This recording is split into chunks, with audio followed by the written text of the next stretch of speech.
महोदया, आज वास्तव में एक अति विशिष्ट दिन है।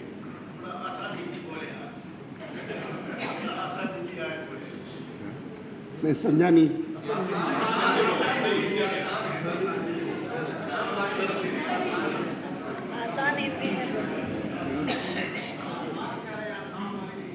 मैं हिंदी 20 साल की उम्र के बाद सीखा हूँ और इसीलिए जो सीखा वही पुस्तक की हिंदी बोलता हूँ।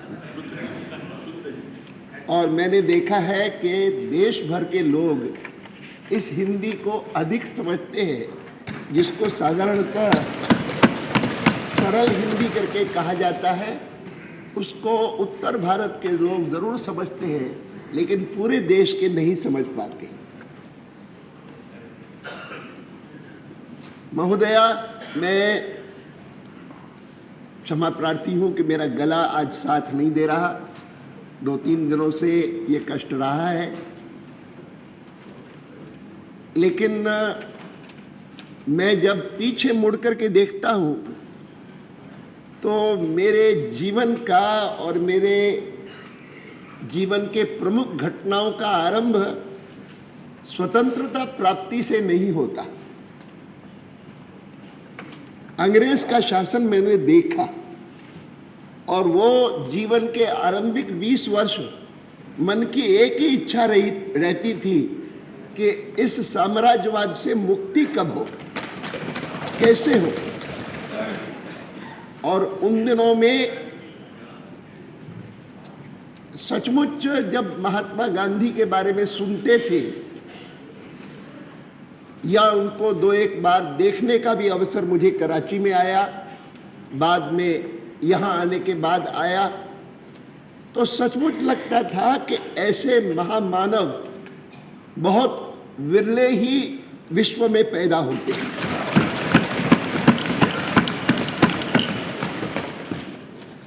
और आज मैं जब भारत के बारे में सोचता हूँ तो भारत स्वतंत्र हो गया है। भारत एक अणुशक्ति भी बन गया है। भारत आने वाले वर्षों में एक विश्व शक्ति बन जाएगा, इसमें भी लोगों को संदेह नहीं। लेकिन यह सब विशेषताएं होते हुए भी मुझसे कोई आज अगर पूछता है कि सबसे बड़ी विशेषता कौन सी है, कि जो अंग्रेज से मुक्ति पाने के बाद, स्वतंत्र होने के बाद भारत में संविधान बनने के बाद और आज संसद का पहला दिन से लेकर के 60 वर्ष बीत जाने के बाद सबसे बड़ी उपलब्धि आप किसे मानेंगे? तो मैं कहूँगा जिस कारण से आज हम ये दिन मना रहे हैं कि भारत एक महान और सफल लोकतंत्र बना है, इस उपलब्धि को मैं सबसे बड़ी उपलब्धि मानता हूँ। उन दिनों में कोई देखे कि जब भारत में 1950 में लोकतंत्र अपनाया तो विदेशी विद्वानों ने कैसी कैसी टिप्पणियां की कि यह देश लोकतंत्रीय देश बनेगा। और मैं किसी को कोट नहीं करता हूं, लेकिन वहां के बड़े बड़े विद्वानों ने भी कहा कि जिस देश में करोड़ों लोग अपना नाम नहीं लिख सकते, अगर किसी दस्तावेज पर हस्ताक्षर करते हैं तो अंगूठा लगा करके अपना हस्ताक्षर करते हैं, वो देश लोकतंत्र कैसे बनेगा? वह देश सफल लोकतंत्र कैसे बनेगा? यह आशंका प्रकट करने वाले, अनास्था प्रकट करने वाले बहुत सारे लोग थे। और आज उनकी सारी अनास्था को, अविश्वास को झुटलाने वाला यह देश गर्व के साथ कह सकता है कि हमने 60 साल तक इस देश को एक सफल लोकतंत्र बनाए रखा, जिसको मनाने के लिए आज हम इस 13 तारीख को, 13 मई को यह विशिष्ट अवसर बना रहे हैं। मुझे याद है कि 1989 या 90 की बात होगी कि जब मैं पार्टी का अध्यक्ष था, एक कैनेडियन टेलीविज़न टीम नई दिल्ली आई थी मुझसे भेंट वार्ता करने के लिए। मेरे अशोक रोड के कार्यालय में आई और आकर के उन्होंने कहा कि आपका इतना अनुभव है भारत के लोकतंत्र का, स्वतंत्रता प्राप्ति से लेकर के आज तक का, हम आपसे जानना चाहते हैं कि जहां दुनिया भर में जो भी विकासशील देश थे और उन्होंने साम्राज्यवाद से मुक्ति पाने के बाद लोकतंत्र अपनाया, लेकिन अधिकांश देशों में लोकतंत्र किसी न किसी प्रकार से विसर्जित हो गया। कहीं पर सैनिक शासन आ गया, कहीं पर और प्रकार का कोई अधिनायकवादी शासन आ गया। अकेला आपका देश है कि जहां पर यह आज भी सजीव है, आज भी सफल है और आज भी भविष्य अपना उसके आधार पर भी करने का निश्चय रखता है, संकल्प करता है। क्या कारण है?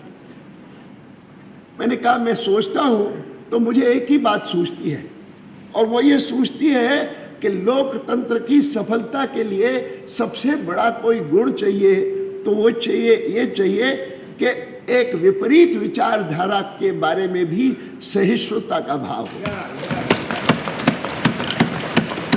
लेकिन मैं इस बात का गर्व करता हूं कि हमारे यहाँ पर विपरीत विचारधारा के लिए या विचार के लिए केवल सहिष्णुता का भाव नहीं होता है, आदर का भाव होता है। और यह आदर का भाव मैं उदाहरण के रूप में कहता हूं कि असहिष्णुता सबसे अधिक किसी क्षेत्र में होती है तो वह रिलीजन के क्षेत्र में होती है, पंथ के, मजहब के, इन क्षेत्रों में होती है। और उस क्षेत्र में दुनिया भर में तो साइंटिस्ट को भी और इंक्विजिशन के सामने लाया गया कि तुम जो बात कह रहे हो वो धर्म ग्रंथ में नहीं लिखी है, इसीलिए तुम्हारा ट्रायल होगा। हिंदुस्तान में ट्रायल तो छोड़िए, एक ऐसा विचारक था जिस विचारक ने कहा कि ये जो आपको कहते हैं कि अच्छा आचरण करो तो अगले जन्म में उसका तुमको पुण्य मिलेगा, ये पंडित बेकार बात करते हैं, आप फिक्र मत करो उनकी, और आप खूब खाओ पियो मौज करो, ईट ड्रिंक एंड मेक मेरी। उनका चार्वाक का प्रसिद्ध वाक्य है, यावत जीवम सुखम जीवेत ऋणम कृत्वा घृतम पिबेत, ऋणम कृत्वा घृतम पिबेत, अर्थात कर्जा लो और घी पियो। इन वेस्टर्न कंट्रीज में कभी इसको सुनाता था, मैं उनको कहता था he was not talking of credit cards. ऋणम कृत्वा घृतम पियो पिबेत भस्मीभूतस्य देहस्य पुनरागमनम कुतः। यह देह तो भस्म होने वाला है, यह सोचना कि अगला जन्म आएगा, कुछ नहीं आएगा, बेकार बात है। और यह कहने वाला चार्वाक, उसको इंक्विजिशन के सामने नहीं खड़ा किया, उसको ऋषि चार्वाक कहा, अर्थात सहिष्णुता नहीं लेकिन आदर का भाव।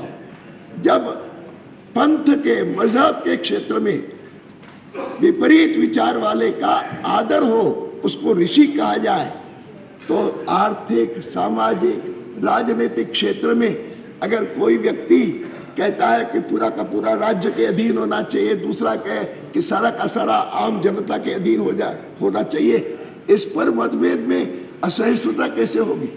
मैं मानता हूं कि भारत में लोकतंत्र की सफलता का प्रमुख कारण है विपरीत विचारधारा के लिए आदर का भाव, और संसद इसका बहुत बड़ा उदाहरण है। मेरे वरिष्ठ सहयोगी मुझसे 3-4 महीने सीनियर हैं संसद में, और मैं दोनों हम राज्यसभा में ही पहले आए, और उन्होंने अभी अभी जो बात कही मैं उसको पूरी तरह से इंडोर्स करता हूं।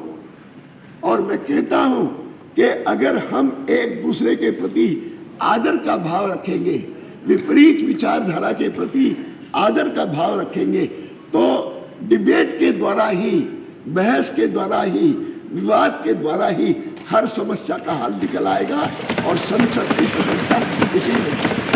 बहुत बहुत आभारी हूँ। मैंने अगर धन्यवाद का उल्लंघन किया तो क्षमा प्रार्थी हूँ।